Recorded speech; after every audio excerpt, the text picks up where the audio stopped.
O Danilo Avelar também ele deu uma resposta similar aqui. Ele falou, meu irmão, não é o cara que é melhor de tática, mais técnico.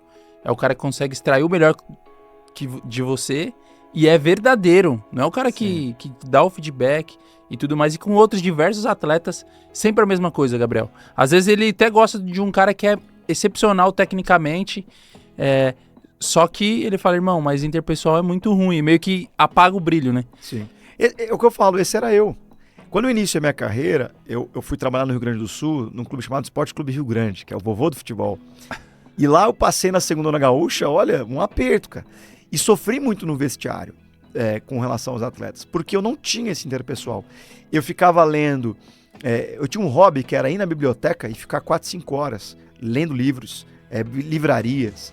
Porque tudo aquilo que eu gosto de fazer, eu gosto de estudar para melhorar. Eu acredito que o esforço te desenvolve, eu acredito que você estudar melhora.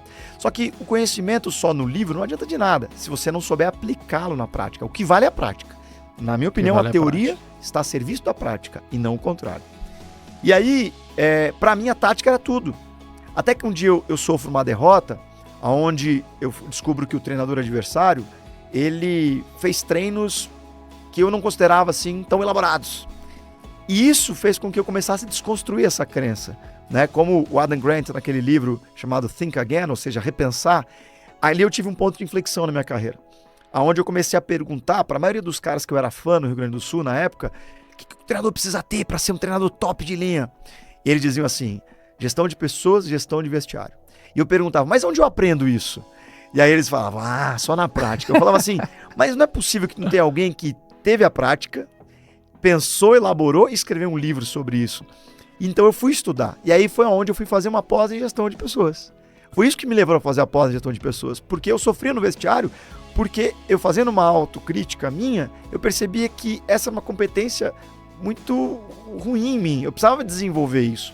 Por insegurança, por não saber liderar, por vender balinha juquinha, entendeu? Por não ser honesto às vezes com o jogador, por não tratar todos de uma forma justa.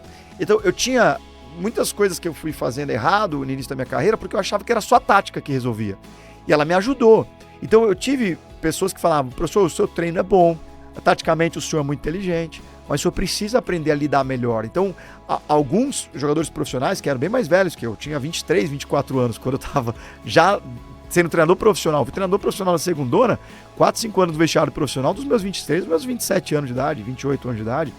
Foi precoce. Então eu era muito novo. E aí eu cometi muitos erros. E os jogadores, eu morava com eles na concentração, eles me ajudavam a melhorar. E eles me diziam, professor, o senhor precisa melhorar aqui, aqui, aqui. E eu, somebody love, ia pegando só as dicas, né? E tentando ler, tentando melhorar. Então todas as críticas que eu fui sofrendo ao longo da minha carreira, eu sempre fui tentar ler, ouvir, tentar descobrir. E quando começavam a me dizer, né, que era gestão de pessoas de vestiário e eu não achava cursos de futebol, porque os cursos de futebol, se você for ver, praticamente 90% deles é tática, treino, método de treino, e você fala, mas espera aí, o determinante é outra coisa. Eu falava, quem é que vai me ensinar isso? E eu fui atrás disso. Só que eu fui descobrir uma pós de gestão de pessoas do mundo corporativo. E eu era o único cara do futebol lá. Mas isso me levou a me desenvolver. No meu mestrado, eu fui ler rastros de Coach Education, que era desenvolvimento de treinador, para eu me desenvolver. Então, o que eu lia, eu aplicava em mim, para tentar melhorar. E aí, para concluir, assim, um dos grandes troféus, eu tenho 2 troféus que eu carrego comigo na minha vida.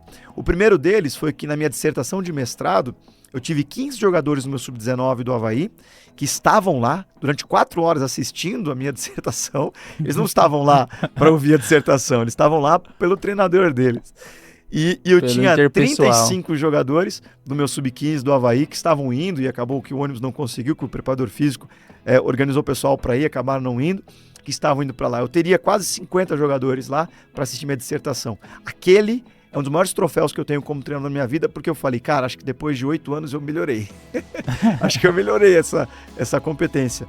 E o outro foi que eu treinei o aspirantes do Avaí, e uma das coisas que me fez chegar a ser auxiliar da casa do Avaí do profissional foram os próprios atletas do clube, que trouxeram alguns feedbacks para cima, e isso me ajudou a chegar lá. Então eu falei, poxa, acho que eu melhorei, né, numa competência que eu não era tão desenvolvido. Por isso eu acredito que todo mundo é capaz de melhorar aquilo que treina. Todo mundo é capaz de melhorar aquilo que foca em se desenvolver.